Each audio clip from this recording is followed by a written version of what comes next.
Alors, nous allons commencer. Alors, bonjour et bienvenue à ce webinaire de la famille Mosaïque Gestion scolaire. Mon nom est François Gauvin. Je suis un des membres de la direction des services sur les produits pédagogiques. Aujourd'hui, c'est ma collègue Hélène Deschâtelet qui animera la présentation. Je serai à ses côtés pour la partie clavardage, également pour la partie des questions à la toute fin. Alors, je lui cède la parole dès maintenant et je vous souhaite un bon webinaire. Merci. Merci beaucoup, François. Bon, bienvenue à tous. Ça me fait un grand plaisir de vous accueillir à ce webinaire Trucs et astuces JAD pour la formation jeune, la formation générale jeune. Je suis Hélène Deschâtelet, je travaille avec la direction de François. Je suis aux produits et services pour les produits de JAD, Tosca et GPI Évaluation. Bon, plusieurs d'entre vous m'ont déjà parlé ou bien vu dans d'autres formations. C'est avec grand plaisir que je vais vous montrer des trucs et astuces pour les jeunes. Donc, à l'horaire aujourd'hui, la première chose, ça va être les trucs et astuces pour la formation générale jeune, le rappel nécessaire aux opérations de la transmission des résultats. Il va y avoir une période de questions et notre prochain rendez-vous par la suite. Un petit rappel, la vidéo est préenregistrée sur la chaîne YouTube de l'Agrix, le site de l'Agrix aussi, visionnement de tous nos webinaires à gestion scolaire. L'objectif de ce webinaire, c'est simplifier les tâches à accomplir durant cette période très occupée de fin d'année scolaire, ainsi qu'augmenter l'efficacité de vos actions. Sujet du jour, la gestion de l'environnement, adapter les onglets et les données, gestion des configurations des imprimantes et des travaux, privilèges et confidentialité, l'affichage automatique des fichiers et rapports disponibles au mail, personnaliser et préétablir des filtres, imprimer ou exporter des chiffriers, transmission par école et comparer le nombre de transmissions versus GPI. Plusieurs d'entre vous connaissent déjà ces trucs. Par contre, c'est toujours bon de se les rappeler pour cette fin d'année si courte, je dirais. Vu que la fin de l'année et la fin de la transmission n'est à peine qu'une semaine, je crois que c'est bon pour vous de vous donner des trucs pour accélérer les processus et être en contrôle de la situation. Donc, le premier point, c'est la gestion de l'environnement. Je vous conseille d'ajuster votre environnement avec des choix de couleurs qui vont être plus parlants pour vous. Vous allez pouvoir tout de suite, en direct, savoir ce qu'il y en est de les informations. Exemple, en erreur, qu'elle soit en rouge, va pouvoir vous aider à trouver l'erreur vite, non attendre que le curseur se place au bon endroit. Pour ce faire dans JAD, pour les jeunes, c'est la gestion et préférences. Le menu, gestion, préférences. Vous pouvez choisir à l'aide du curseur, bien sûr, la lecture seulement ou les choix autres comme les évidences. Exactement comme lorsque vous transmettez, vous savez que les évidences, ça va être les fichiers à récupérer, ils sont en bleu turquoise. Justement pour qu'on les réfère, qu'on les voit vite, qu'on puisse les repérer au premier coup d'œil. L'autre point, c'est adapter les onglets. Vous savez que vous êtes capable de vous créer vos propres onglets dans chacun ou presque de nos écrans qui sont du côté graphique. Vous pouvez ajouter des onglets pour pouvoir les travailler avec, c'est-à-dire les exploiter à votre choix. Pour créer les nouveaux onglets, que vous soyez dans n'importe quel écran, si vous avez l'adapter ou encore l'icône, vous appuyez dessus et à ce moment-là, dans une ligne qui va être vide, vous allez ajouter vous-même l'onglet désiré. Comme moi, j'ai fait ici, j'ai fait le résultat en mettant toutes les informations pour lesquelles c'est pertinent pour moi ou pour l'école à laquelle je vais envoyer les informations. Cet onglet-là peut être utilisé, exemple, pour la transmission, qu'on va voir un peu plus loin. Configurer les travaux. Lorsqu'on a des actions qu'on procède à plusieurs reprises, que chaque fois, il faut aller cliquer pour changer des informations, c'est beaucoup plus pratique de les avoir dans les travaux.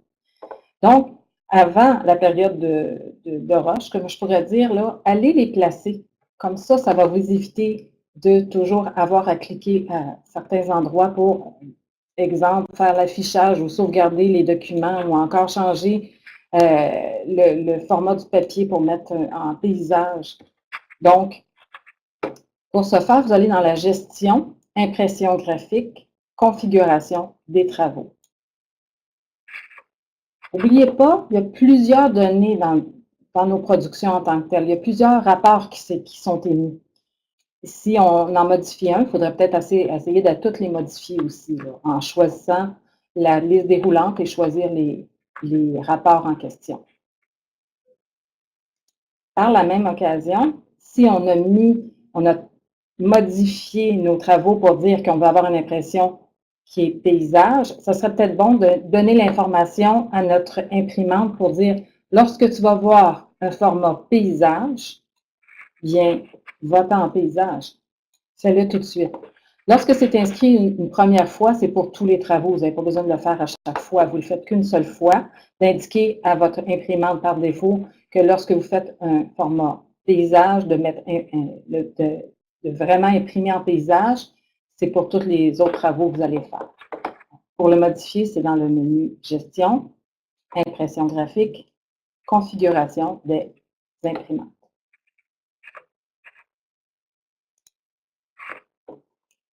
L'affichage automatique des rapports à récupérer du MELS, pour la plupart des gens qui le savent, c'est une configuration qui va faire que quand on va ouvrir JAD, on va voir tout de suite la liste de tout ce qui est à récupérer. Ça nous donne une idée, justement, où il faut aller tout de suite en partant pour aller récupérer nos informations.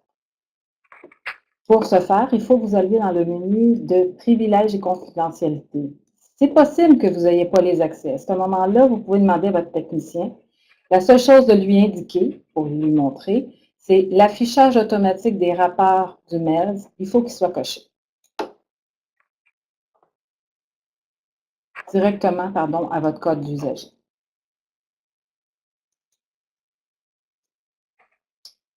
Préparez des filtres à l'avance que vous n'aurez qu'à modifier au moment où vous voudrez faire vos productions.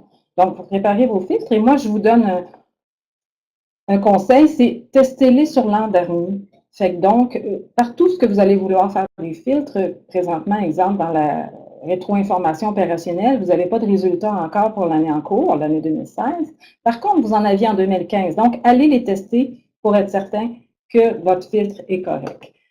Donc, si vous voyez bien ici, j'ai fait résultat transmis matière de juin 2017. J'ai fait le type de transaction, les résultats et les résultats uniques. Ou jeunes. Le mois de session. Donc, je peux ajouter d'autres informations que je vais modifier au fur et à mesure. Exemple, l'école. Les filtres, c'est dans le menu directement à l'endroit où vous voulez les faire, que ce soit dans la transmission ou que ce soit dans la rétro-information opérationnelle ou dans le dossier d'élèves, vous avez toujours l'accès aux filtres.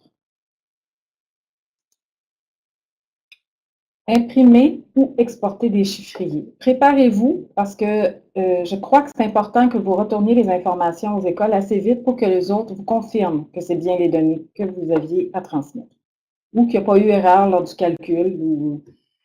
C'est comme une double vérification.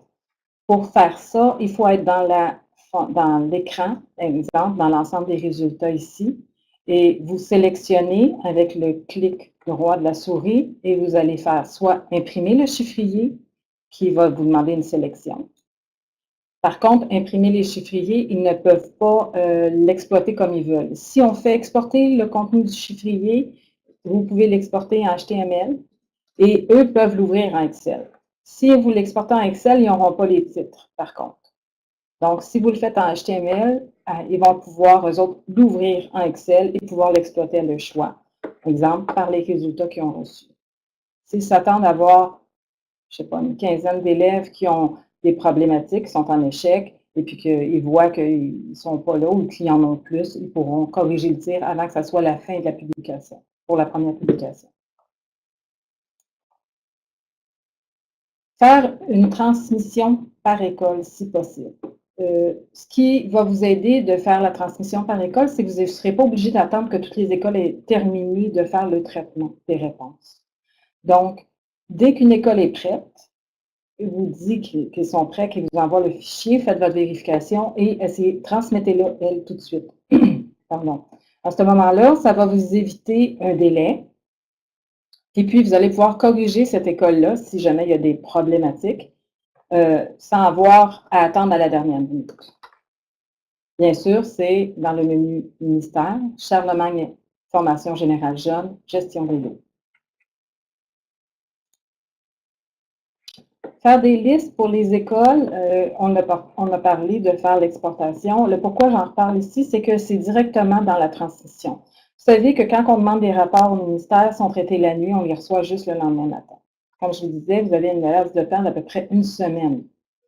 C'est bien quand même. On est capable de faire le travail sans problème. On est capable d'être en contrôle. Par contre, je crois que c'est bon qu'on puisse le vérifier avant d'attendre le lendemain. Vous pouvez vous demander toujours votre rétro-information pareil pour vérifier si les résultats sont bel et bien là, mais par contre, vous êtes capable, lors de la transmission, quand vous allez avoir la réponse comme quoi ils sont acceptés, vous êtes capable de vous faire des fichiers dans la liste des transactions directement, soit en modifiant l'onglet, en ajoutant un onglet avec juste les résultats, et puis vous pouvez l'exporter pour l'envoyer à l'école, encore une fois. Donc, dans le menu ministère, Charlemagne FGJ, gestion des lots, fractionnement, liste des transactions.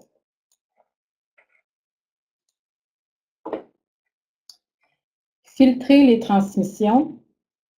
Ce que je vous dirais, c'est que lorsque vous faites une transmission dans la liste des lots, vous pouvez faire un filtre pour savoir exactement le nombre de transmissions, exemple, pour une matière en question. Pourquoi? Pour avoir le nombre transmis. Donc, c'est toujours dans le fractionnement de la liste des transactions que vous allez pouvoir le faire. Pourquoi? Pour pouvoir vous comparer avec l'école. C'est un truc que je vous donne. Donc, ce que vous pouvez faire, c'est vérifier vis-à-vis la personne responsable de GPI ou vous-même, si vous êtes capable, d'avoir les transmissions de la matière pour le mois de juin, soit en activité, soit actif toute l'année, semestre 2 ou encore terminé, pour savoir lesquels que je dois transmettre. Si vous mettez juste la matière, à ce moment-là, vous risquez d'avoir ceux qui sont premier semestre ou hors semestre. Donc, mettez en plus l'activité de la matière dans le filtre si c'est vous qui le faites ou si vous demandez au responsable pour avoir le chiffre. À ce moment-là, ça va vous permettre de savoir si jamais il y a eu un élève ou une transaction qui n'a pas été transmise à JAB comme il faut puis que vous ne l'aviez pas dans la transmission. Si on se fie juste à JAB, qui est très bon, par contre, il peut y avoir un élève qui n'est pas monté dans JAB et à ce moment-là, on ne l'aura pas. Donc, les deux chiffres devraient être égaux. Oui, en principe, les deux chiffres sont égaux. Et vous êtes capable à ce moment-là d'aller chercher, si le chiffre n'est pas égal, vous êtes capable d'aller chercher dans quel groupe il vous manque un élève à ce moment-là. Ça va vous éviter, je vous dirais, de ne pas le faire pour toutes les matières. Faites-le pour les matières uniques. Les matières selon votre liste des épreuves uniques. C'est eux qu'on ne peut rentrer par la suite. Donc, et c'est eux qui sont modérés, qui sont transformés par le MES, qui a une session à la publication. Fait que donc, je crois que c'est pas important de tout prendre les matières, parce qu'il y en a quand même plusieurs. Par contre, de vous attarder aux épreuves uniques va vous aider à plus cibler ceux qui sont, je dirais pas plus importantes, mais qui sont plus cruciales. C'est tout pour moi, pour les trucs pour l'instant. Donc, j'espère que vous avez apprécié. Notre prochain rendez-vous va être à l'automne 2017.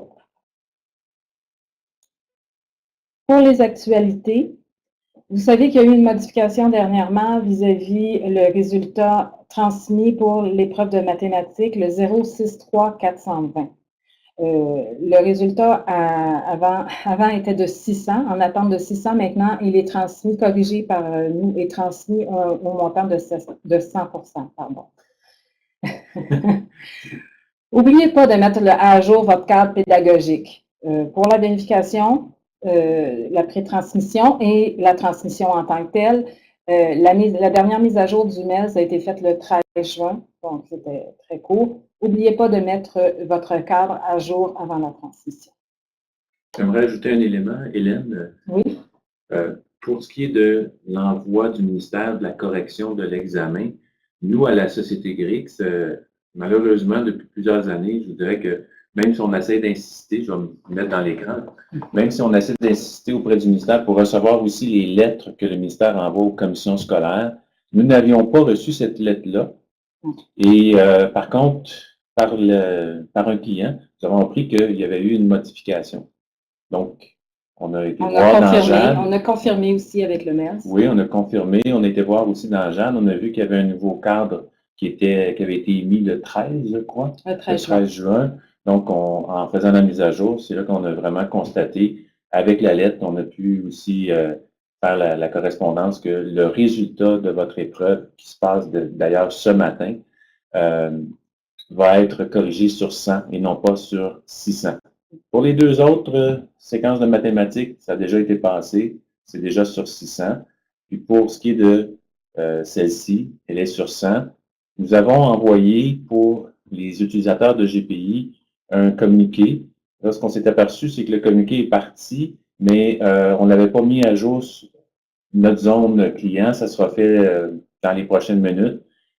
Ce que ça dit, c'est qu'au niveau du GPI, pour que vos enseignants puissent rentrer un résultat non plus de 0 à 600, mais de 0 à 100.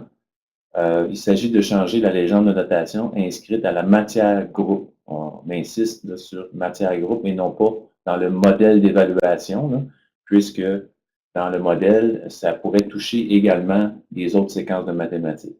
Donc, on veut juste cibler 0,63. Bon, je ne dirais pas tout le code, 0,63 pour qu'on ait un résultat de 0 à 600. Alors, c'est tout. Je vais te laisser terminer. Merci. On va passer aux questions. Est-ce que vous avez des questions? C'est François qui va me dicter les questions qui vont être posées. Bien, on avait une question tantôt de Mme Bellan. Elle voulait savoir si le PowerPoint était pour être accessible. Je pourrais répondre aussi à ta place, Hélène, c'est que les présentations sont disponibles lorsque l'enregistrement sera déposé sur la chaîne YouTube de la GRIX ou bien par le site web de la GRIX, mais on n'en fait pas des fichiers que vous pouvez télécharger. Vu qu'ils sont disponibles en tout temps, après l'enregistrement, on ne vous fournit pas vraiment la documentation. Je n'ai pas d'autres questions jusqu'à présent, mais je vous laisse encore le temps. J'aimerais savoir si vous avez des commentaires. Est-ce que vous appréciez ce genre de trucs et astuces? On pourrait l'appliquer à bien des sauces, bien plus souvent. On a M. Louis Lamarche qui nous remercie pour le webinaire. C'est bien apprécié. Donc, merci, M. Lamarche. Mme Dumais aussi nous remercie.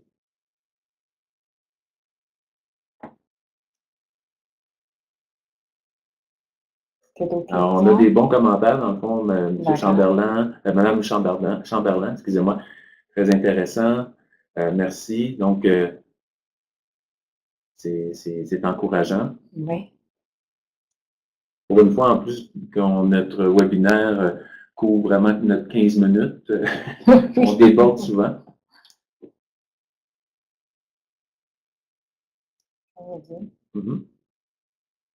Alors, on a des commentaires. Merci, merci, merci. Ce que je peux ajouter avant que vous quittiez, c'est soyez pas inquiets pour la fin de l'année scolaire. Même si le temps est court, si vous suivez bien les étapes, vous allez rester en contrôle et ça va très bien se terminer. Vous savez qu'il y a vous avez reçu le communiqué comme quoi que le 30, il va y avoir une personne, dont moi-même, qui va être là pour répondre à vos questions d'urgence pour la fin de la transmission, vu que le ministère a mis la fin de la transmission le 30 juin à 4 heures. Donc, soyez pas inquiets. Il y a quelqu'un de la GRIX qui va travailler, qui ne sera pas en congé. C'est moi. Mais je vais être là pour répondre à vos questions sans problème. Je vous souhaite, j'ai terminé, c'est des bons commentaires. Donc, si vous aimez, et vous allez recevoir probablement au début de la semaine prochaine un sondage.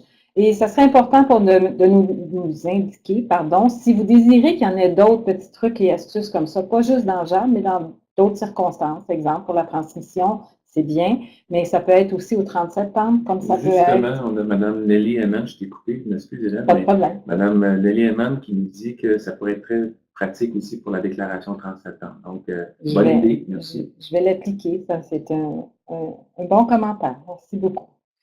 Donc, comme je vous disais, le sondage, vous allez le recevoir au cours de la semaine prochaine et tous vos commentaires sont très bien accueillis, que ce soit pour améliorer ou que ce soit pour reporter, refaire. Pour moi, c'est terminé. Je vous remercie beaucoup de votre présence et bonne fin d'année scolaire. Bonne fin d'année scolaire. Merci. Bientôt. Au revoir.